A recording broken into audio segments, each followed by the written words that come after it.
Kevin Spacey is a cat. I guess at some point you have to start making films for your grandchildren to be able to see too.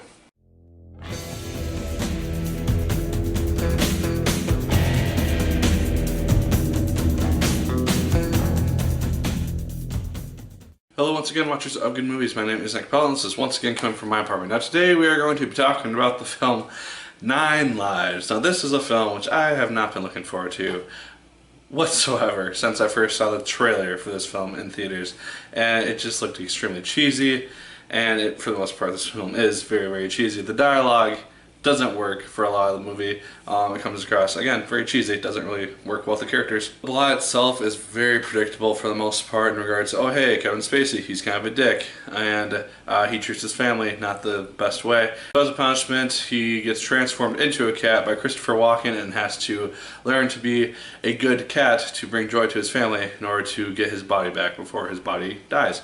And so that's our film for the most part, and you can probably guess how this whole thing's going to go. Special effects in this film, also not really the best. There's a lot of green screen and CGI stuff which happens really close to the beginning and just looked very bad for the most part. That being said, I can't believe I'm actually saying this, I actually ended up enjoying this movie. For one thing, Kevin Spacey's character goes through the biggest transformation in this film. Not just human to cat, but as like an actual character. He goes through a large transformation. He starts out as a dick. He is very obsessed with his work, with getting his tower to be the highest in the continent. And when that doesn't happen, he just becomes more and more obsessed with work, starts to ignore his family more, forgets his daughter's own birthday. And so once he becomes a cat, he has to basically learn how to change and learn how to basically be a better person. And it doesn't happen just instantaneously or just like very minimal to the point where he's able to go back to being human. He actually does go through some changes, has to basically force himself to become a cat, and as a result he starts paying more attention to what's going on with his family. You see how close he is to losing his wife, how much his daughter actually misses him, how close he is to losing his company.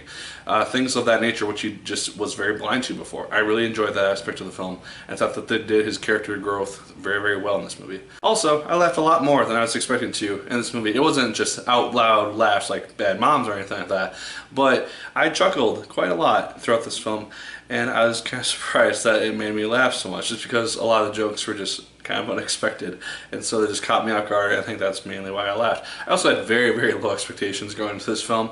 I was assuming I was going to hate the ever-loving crap out of it, and I actually didn't. There's also some plot twists in regards to kind of Robbie Amell's character. He plays Kevin Spacey's son in the movie, very underappreciated son, and he's an architect who helps design this tower. Again, very underappreciated. And so when his father's in a coma, he has to kind of take up the mantle of his father and basically save the company from being sold off. And so I thought that Robbie Amell had a lot of cool things to do in this movie, and his character actually takes quite a dark turn, it would appear, towards the end of the film, and that threw me just for a complete loop. And that actually ended up selling me on the movie just when that event started to look like it was about to happen.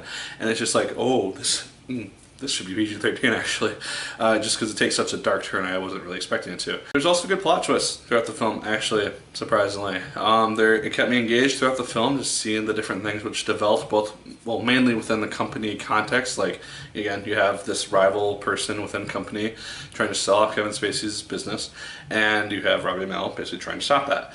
And you have just this conflict which is going on, and I thought that how it developed throughout the course of the film worked really nicely. So guys, very surprisingly, I actually ended up enjoying 9 Lives. It has a really bad score on Rotten Tomatoes right now, so a lot of people did not share my sentimentality. But I was surprisingly entertained by this movie. I don't know why, honestly, aside from things that I've listed, but I found myself actually quite enjoying it, despite the fact that it's a kids movie. At its core, it is a kids film, and kids are going to enjoy it.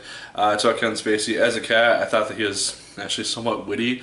Sometimes, not all the dialogue was terrible, and yeah, I actually found myself enjoying it. But those are my thoughts on 9 Lives. Check it out if you are interested at all, and maybe you'll like it as much as I did. But those are just my thoughts. Let me know in the comments down below. Did you like it as much as I did? Did you hate it more than I did? Let me know. Like, favorite, comment, and subscribe once again if you so choose. I appreciate it immensely. And as always, people, my name is Nick Pell, and once again, keep on watching.